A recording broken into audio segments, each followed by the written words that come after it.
Slimane, même question au fond qu'à Khaled Drareni. On a envie de dire qu'on hésite par rapport à ce mouvement, à se dire est-ce que c'est une victoire? Est-ce que c'est dans la logique des choses? C'était prévu?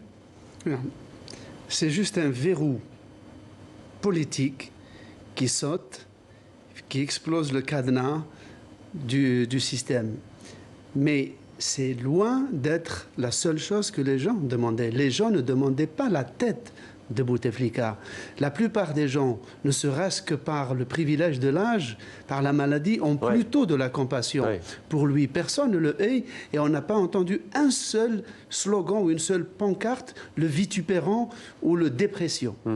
Que ce soit clair. Donc, ce qui se passe, c'est qu'avec l'annonce de cette démission, se pose la question suivante.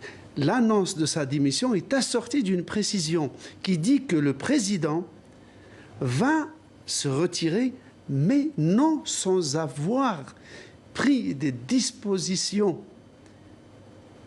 pour que la transition se fasse sans accroc. Et pour garantir le bon fonctionnement des institutions. Or, en tant que président de l'Algérie, le président algérien a des pouvoirs presque surdimensionnés par rapport à ceux d'une constitution normale.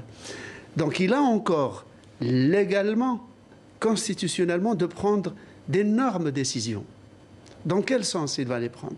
Est-ce qu'il va les prendre de façon à garantir l'essentiel de son héritage politique, de protéger ses héritiers politiques, ses proches, son cercle présidentiel, comme on dit? C'est tout cela qui reste encore à voir. On le voit par exemple, le gouvernement qui a été annoncé ces dernières heures a été rejeté par la rue.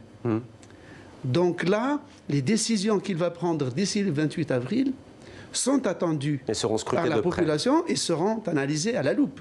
Merci beaucoup Slimane pour cet éditorial. Donc Abdelaziz Bouteflika qui démissionnera officiellement le 28 avril, date de la fin de son 4e mandat officiel.